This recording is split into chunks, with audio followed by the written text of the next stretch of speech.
Hey, what's going on, everybody? Welcome back to another live stream. Today we have special guests from Utility Sports, another NFL channel, all sports channel over on YouTube. And today we're going to be doing a NFL mock draft, something that's they've been gotten really big off of on their channel. We've done very well in mock drafts. I think it's a very prosperous content way to make content. But today we're doing a mock draft. We're going to switch off picks. Regular mock draft. So if you guys do enjoy that kind of stuff, make sure to like and subscribe. Go check out all of their stuff. It's linked down below their YouTube. And let's get straight into it. Let me share my screen quickly. Okay, let me see. All right, I'll just share my entire screen. Can you guys? All right. 1 second. Oh, well, all right. Here we go. Can you all see? Yep. Yeah. All right, I cannot see you guys. That's actually I completely forgot. Okay, well, that's all right. All right, Austin, pick number one. Yeah, number one, I think throughout the entire process, it's been Trevor Lawrence, and I think that the Urban Meyer hiring is not going to really change that. A lot of people were nervous about Urban Meyer potentially wanting Justin Fields due to the Ohio State connection, but I think Trevor Lawrence is going to be the pick all along, and I think he is the best player in this class. Agreed. I mean, I think I completely agree with that. Suraj, you're on to pick number two. Sorry about that. So with the second pick, I've been saying this for a while. I think Zach Wilson's the pick, considering he fits the Kyle Shanahan offense that New York are really bringing with Mike LaFleur, and I think he's a really great prospect. You can tell that there's nothing but good things that players have to say about him. He's got really good arm strength. He's mobile. I think he's really what you would want in a quarterback, the typical quarterback now. Yeah, I agree with that. Sheldon, you have anything to say about the Zach Wilson pick? That's a little interesting. I'm really skeptical about drafting QBs, especially, I don't know. I'd like to hear what he has to say about what he's going to do with Darnold too, if you're moving him to maybe Indy per se. But that I think Wilson could be a good player. I'm a little more skeptical though for the Jets grabbing one. All right, Sheldon, you're on pick three with the Dolphins. Yeah, so Miami here, they're going to actually go with offensive tackle Penei Sewell. They're going to grab the best tackle in the class, the best offensive lineman in the class. It's going to be about, improving that run game, whoever that's going to be, if they address that running back position later on in the draft or not. And for also protecting Tua Tagovailoa, he has to settle in. You have to keep him healthy. He has hip issues in the past, a lot of different injuries that he sustained at Alabama. It's going to be about keeping him healthy, improving that offensive line. And I think Sewell's the best player available. Yeah, I agree with that pick. I think Sewell or Smith there. Depends on them. Now we're going on to the Falcons pick. Here, I'm not going to quarterback. I think Arthur Smith finally got an offensive coach for Matt Ryan. So I think this pick, it's a tough – I mean, I like Fields, and I think I'm going to go Fields because I think he sits behind Matt Ryan for a year. And it depends here because I think they've been able to score. Their defense is here, but I feel like it would be a reach for a defensive player here. So I think Fields sits behind him and he's their quarterback. All right, Austin, you're on to Bengals. So at pick 5, I think it is going to be Ja'Marr Chase. I think the conversation is very interesting between Devontae Smith and Ja'Marr Chase, but just considering the track record that you have with Joe Burrow and Ja'Marr Chase, very, very good chemistry during their national championship run at LSU. I think arguably he is the best wide receiver despite Devontae Smith winning the Heisman this season. So with the 6th pick with the Philadelphia Eagles, I think it makes that obviously that much easier, considering obviously it's a lot. Is it Chase? Is it Smith? With Chase off the board, they'll take Devontae Smith, someone who they desperately need a number one wide receiver, whoever is the quarterback for the Eagles in 2021. I think they would be ecstatic to see him fall there. All right. At pick 7 here now, the Detroit Lions are a little interesting. They just moved on from Matthew Stafford, brought in a whole bunch of assets. They have Jared Goff there now. And you're looking at Trey Lance possibly as the guy, but I'm not actually going to go in that direction. I'm going to go with Jalen Waddle out of Alabama. I think that he is the most dynamic player with highest potential actually as a dynamic athlete in this class. He's going to give them a wide variety of options, someone who can work in the slot outside, really good speed and quickness across the middle of the field. I think that's going to be very vital for Jared Goff. I think that they're going to look at him, maybe see what they have with him for a year, try and grab someone who's going to be a long-term piece for them for sure, and that will be Jalen Waddle here at pick 7. I agree with that. I like that pick. All right, going on to the Panthers pick here.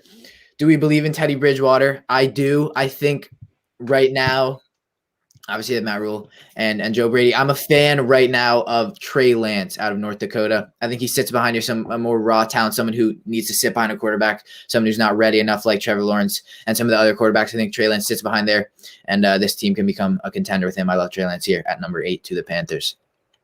Yeah, pick 9 here. We have the Denver Broncos out. And looking at it holistically, I think they do need a corner the most. I know the big team need there is edge, but I think corner is actually more important for the Denver Broncos. A lot of it kind of hinges on what happens with AJ Boye this offseason. But for me, I'm going to take the best man-to-man guy in the entire class, Patrick Surtain, the second from Alabama. I think that really bodes well for Vic Fangio in that defense. Yeah, I think that'd definitely be a good pick. That's what I actually had also for the Broncos. And I think the Cowboys, with their pick, they're going to go really deciding whoever the Broncos take, they're going to take the one that's left out of the top 2 corners. So that'd be Caleb Farley from Virginia Tech. Physical, he's got all the tools you want. He could have been quarterback number 1 if he had not opted out, but he's a great find for the Cowboys here at 10. Yeah, I completely agree. And I think some people think Farley's better. I think there's not that much of a gap between both of those players. I think they could go 1 and before. Quickly, I can't see you guys, so I have the live on my phone. Someone said who the Dolphins take. We have them taking Penei Sewell, just so you know that. All right, I think I'm up.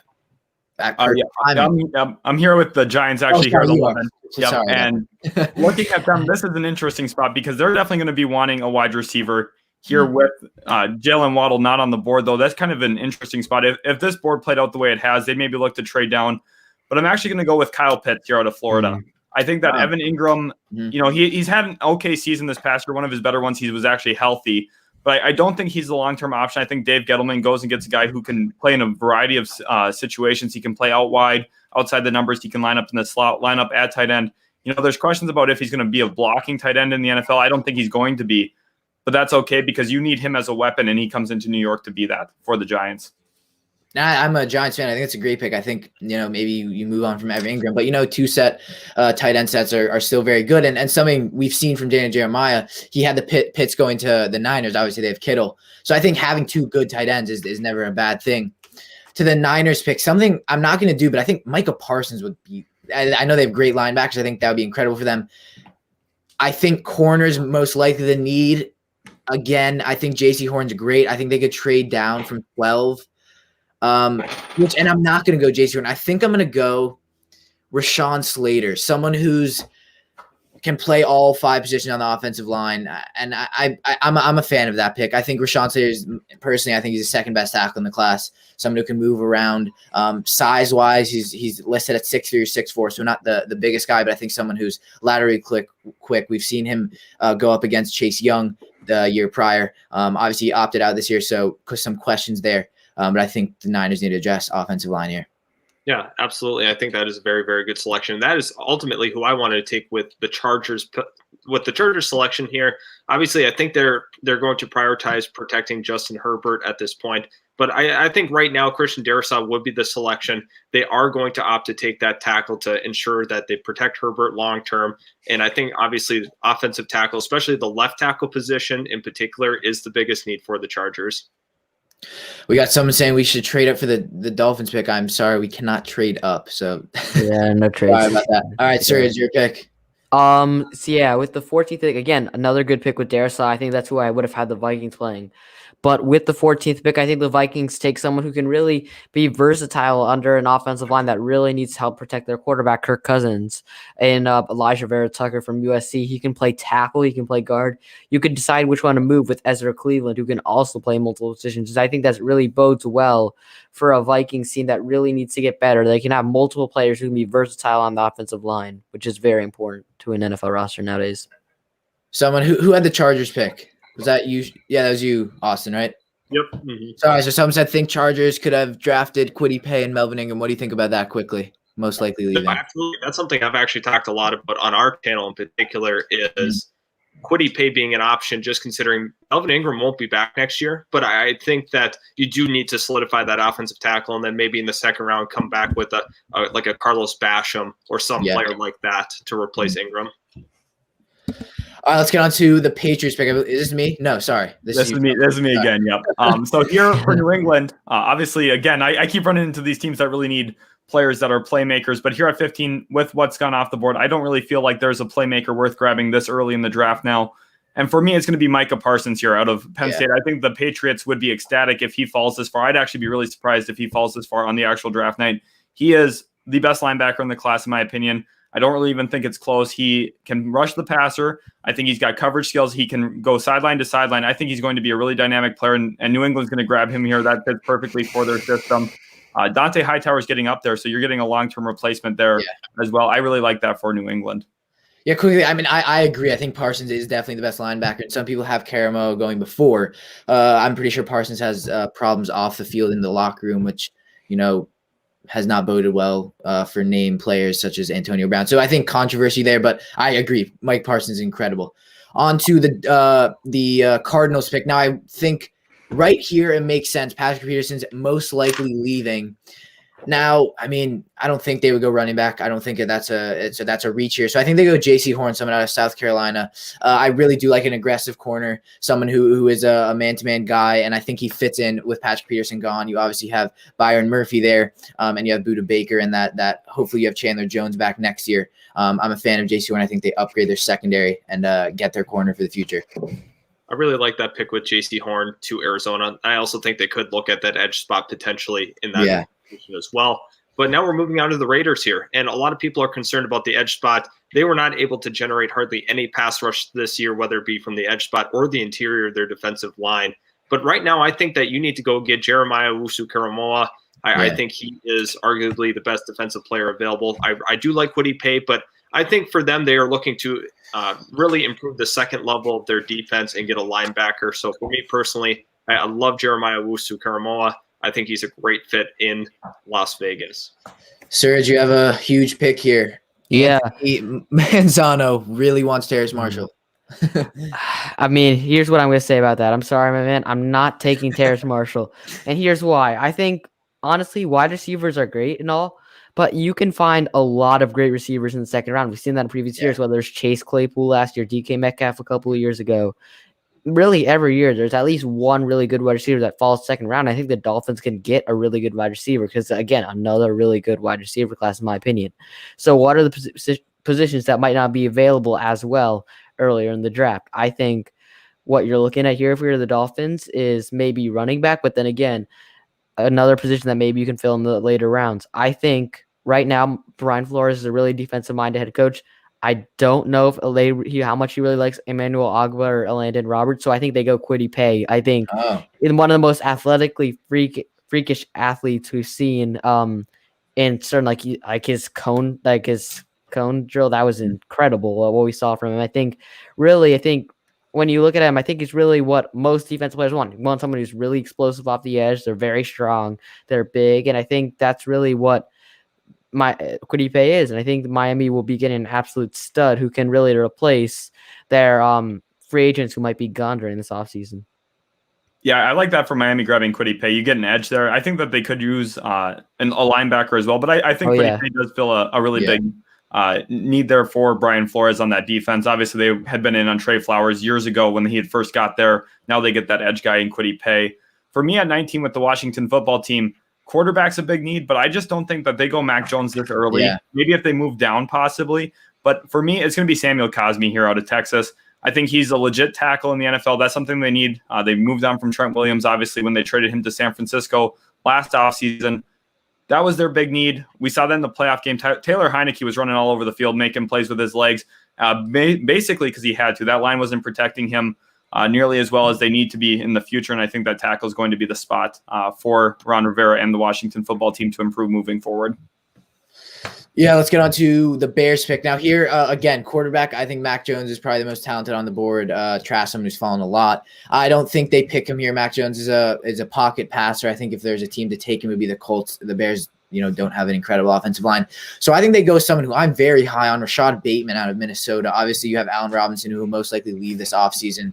Hasn't really been happy with the team. Been liking Twitter posts from the Jets, so we'll see what happens there. But Bateman's someone who's incredible route runner, someone who's a very good red zone threat, someone who I think could end up being one of the best, if not the best receiver in the class. I love him out of Minnesota. You plug in your, backup or your future Allen Robinson there, and I'm a fan. Yeah, I'm glad that you bring up the whole Rashad Bateman point, because I think he's a guy that's been extremely undervalued. He had originally opted out before the season started, and then he ended up playing, so he opted back in. And then Tanner Morgan, that offense, they were atrocious as a whole. And then obviously he re-opted out. So Rashad Bateman did not have a good season. He should have just opted out the entire time. Very well could have been a top 15 pick had he done so. But I do agree with that selection. But now that makes this a little interesting for the Indianapolis Colts, because I think they ultimately will look at that tackle spot. Liam Eichenberg, I think, will be the selection here at 21.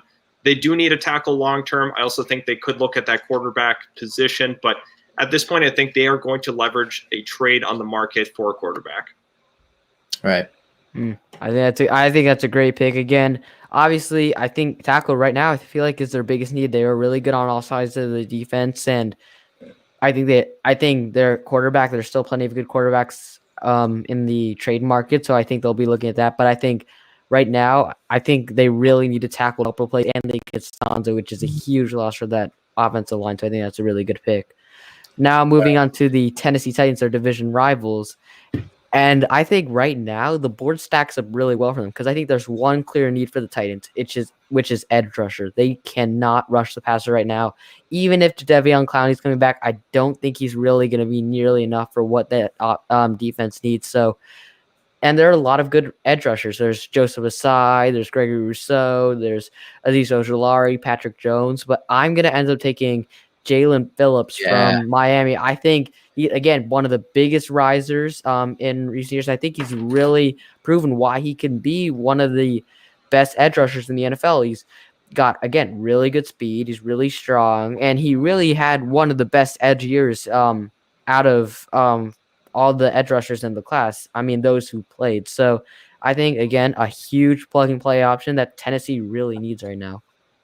I like that pick. Let's get on to the next one. We have the Jets pick. Quickly. Sorry, we're just looking at some of the comments. We'll get to those in a second. We have the Jets pick. Oh, there we go. I'm a Giants fan. I'm going to have them take someone terrible. I'm joking. I like wide receiver here, and I'm, again, a fan of Terrace Marshall, someone who's incredible in the air, bigger receiver. A lot of the receivers this year that are top ones are not as big. I believe Terrace Marshall's 6'3", 6'2", someone who's really emerged as a great receiver out of LSU as Jamar Chase opted out. And I think the Jets need that guy. Crowder's getting up there in age. Hogan's not your guy. Chris Herndon hasn't looked great. And I think, running back could be a choice here, but I think since they have an early second-round pick, they could probably get Etienne or Najee Harris. So I like Terrace Marshall here. He's your target guy in the red zone. Yeah, I definitely like Marshall coming to the Jets here. You need to grab that wide receiver presence. That's something we've been talking about. Also, they really badly need edges and corners. So there's a lot of different directions I could see the Jets going. I think that they're a really big pivot point in the draft, really, both at pick 2 and at pick 23. At pick 24 for the Steelers, I'm looking at them, and there's a few different ways I could look at. I could look at that offensive tackle group. Jalen Mayfield would maybe be the top guy available there, but I'm actually going to stick at running back, and I'm going to mock Najee Harris to the Pittsburgh Steelers. It's going to be about salary cap management. Right now, Ben Roethlisberger has a $41 million cap hit next year. That is extremely high. They're going to have to renegotiate with him probably to bring that number down. And a way to save some of that money, in addition to that, is moving on from James Conner, is going to be getting a cheaper long-term running back. Najee Harris is that guy at 24. I really like his potential as a power back, someone who's dynamic as well. I think he can make people miss in the open field. I think he's the best halfback in the class.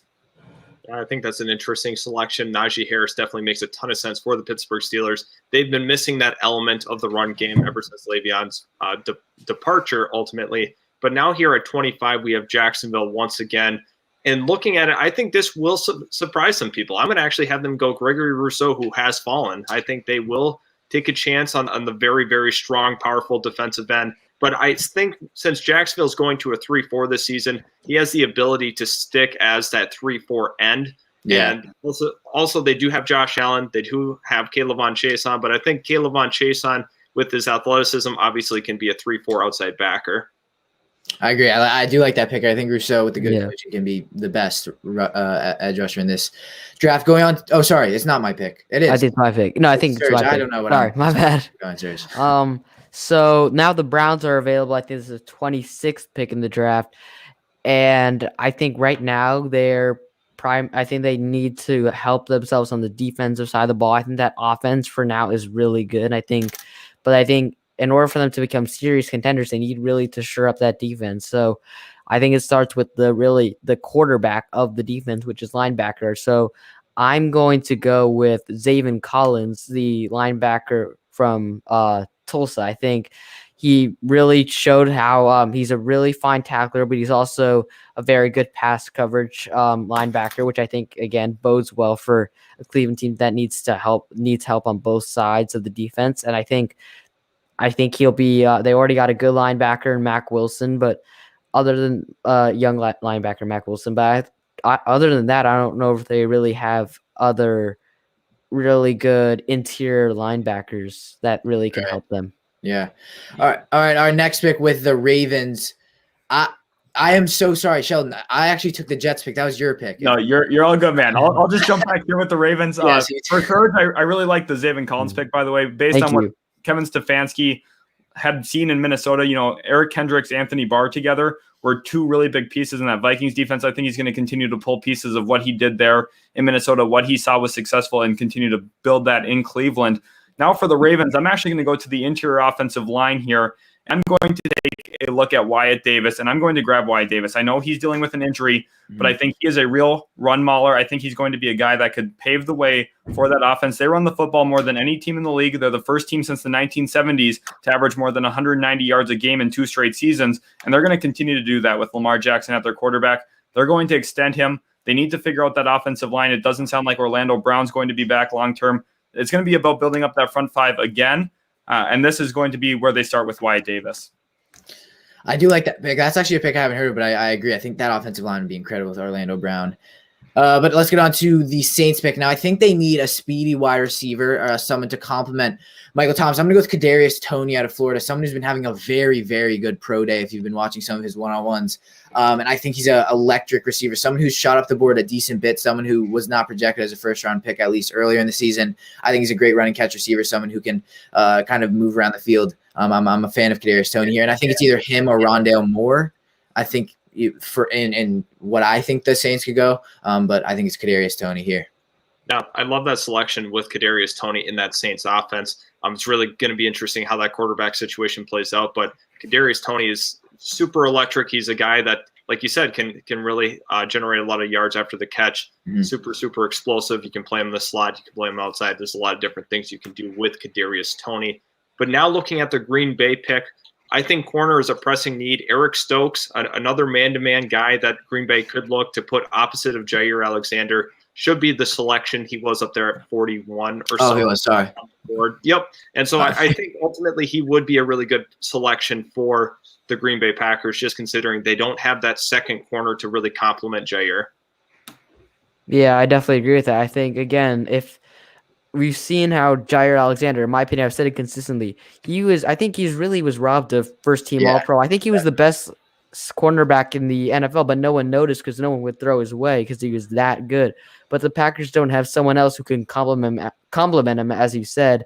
And I think Eric Stokes, again, another really good physical cornerback, and I think has a bit of trouble, maybe a bit of tracking the ball a bit, but I think not tracking the ball, but maybe being a ball hawk and getting more picks. But I think you really need someone who can just play off coverage, though, also, and just make sure that you can kind of complement Jair in the best way possible.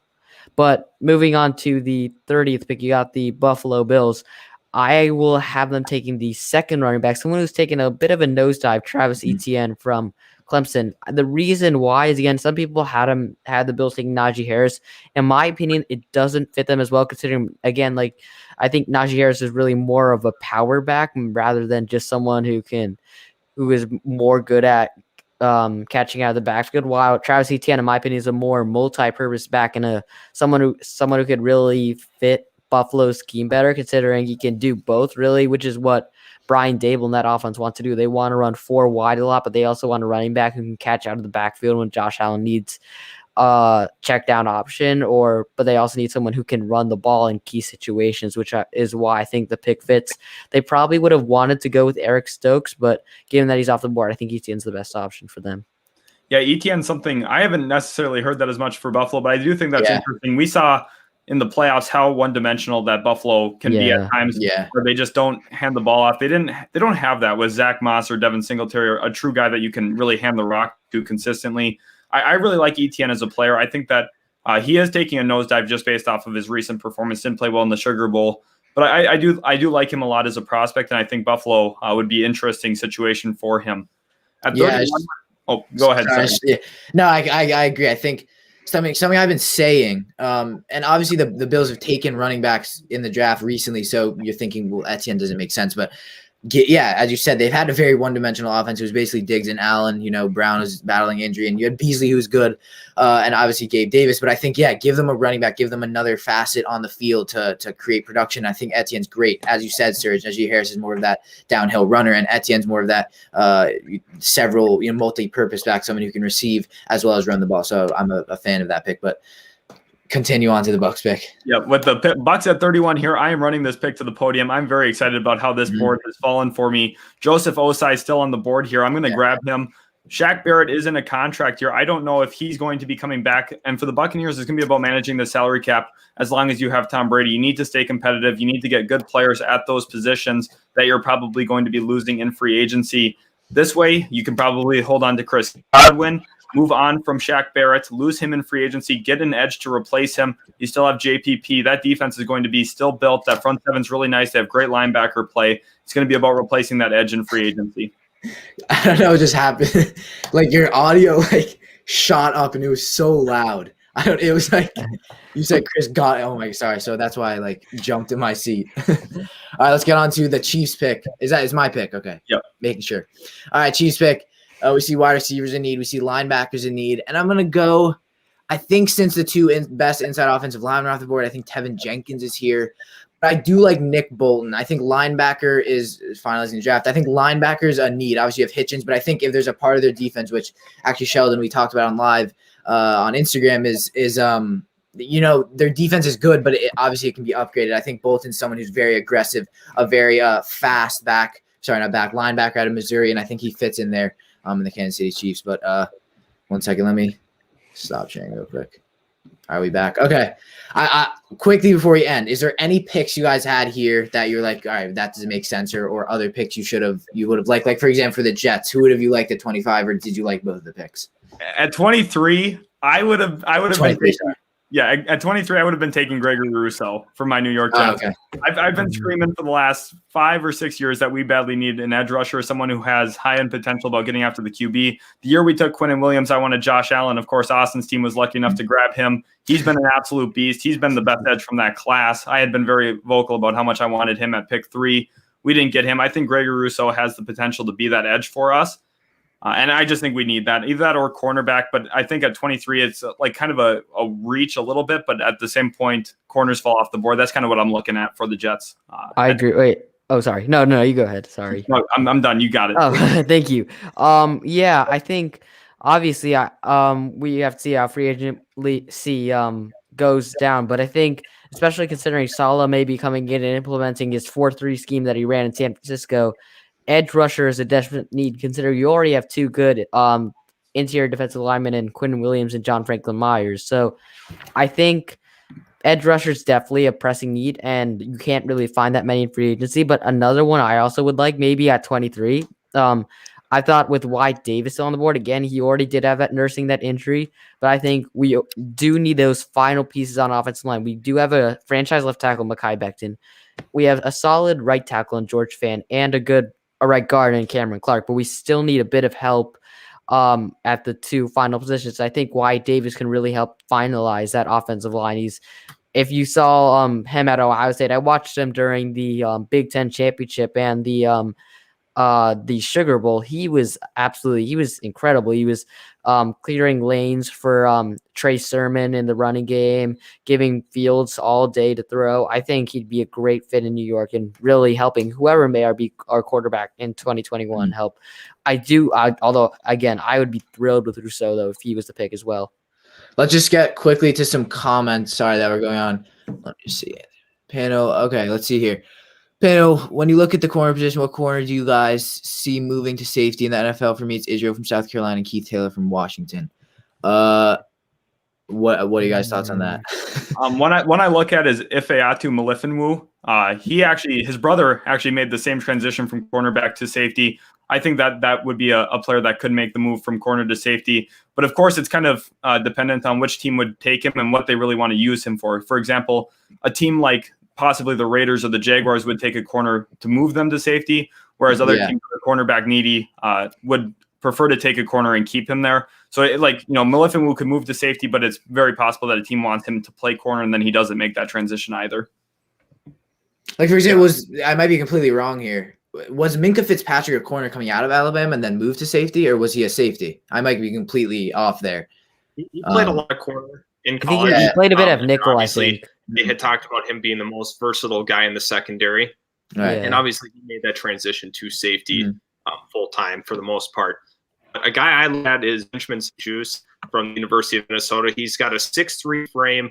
He's got some of the longest arms in the entire class. I mean, if you look at the guy, super lanky, but I think he probably slots better at safety than corner. But if you're able to get him to work at corner, that 6'3" frame, long arms, I mean, you have a prized possession in the mid to late rounds. Yeah, I agree.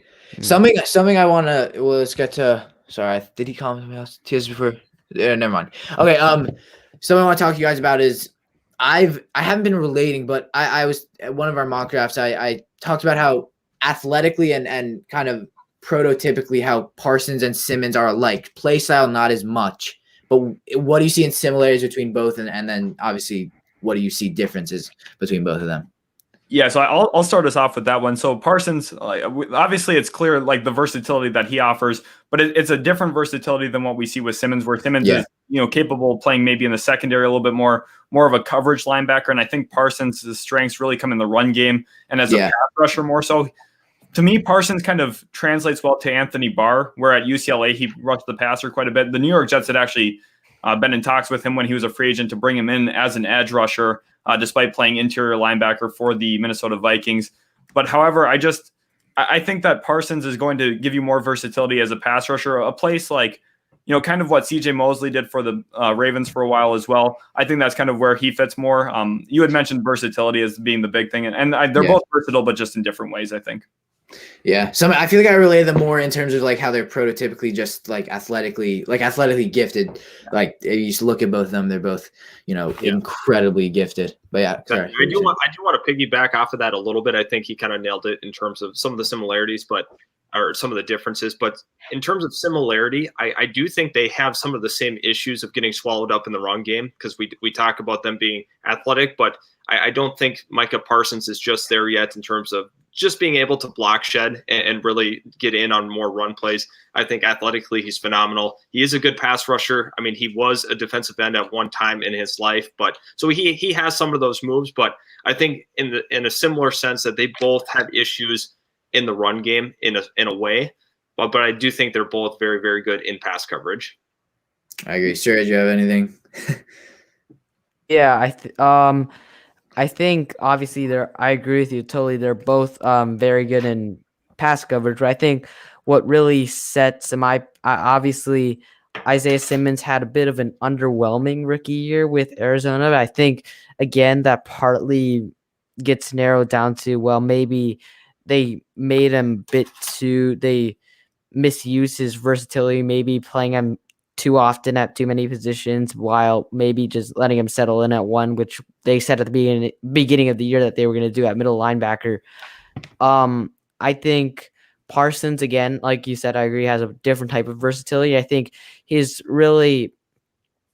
best characteristic, really, in my opinion, is again his ability. Although he's not versatility in terms of positions, his versatility on being able to play sideline to sideline, inside the numbers. He's really good. He's really good at being that quarterback of the defense. Like I said, I know I say that a lot, but I think he's a really fine tackler. Again, his downhill tackling really reminds me of Luke Kuechly, which I think, I'm not saying he's going to be as good as Luke Kuechly, but I think in terms of the better prospect, I think they're really both really good prospects in their own rights. And I think the key is that you have to get him and settle him into a position, make sure that that you establish the role of what they're going to do. I think if you're getting Michael Parsons, you're really counting on him to being, again, that downhill tackler and also that guy who can play also very good coverage from on the sidelines. All right. Well, that will wrap it up. Utility Sports, you guys let us know where everyone on the live can find you. Yeah, you can find us on Twitter. That'll be in the description here. Also, we're on Instagram, Twitter, obviously our YouTube. Mhm. And we're just hoping that you guys enjoy the video. We appreciate you guys having us on so much. It's a lot of fun working with you guys. Do this again. Super down to earth guys. If you guys are not subscribed to them, make sure you are as well. They are just awesome to work with. Super cool guys. Thank you. So we really appreciate it. Yeah, make sure to go check them out there. YouTube links down below. Make sure to go subscribe to them. And yeah, we'll see you guys hopefully in the next live stream. And hopefully we can do this again. We'll see you guys next time.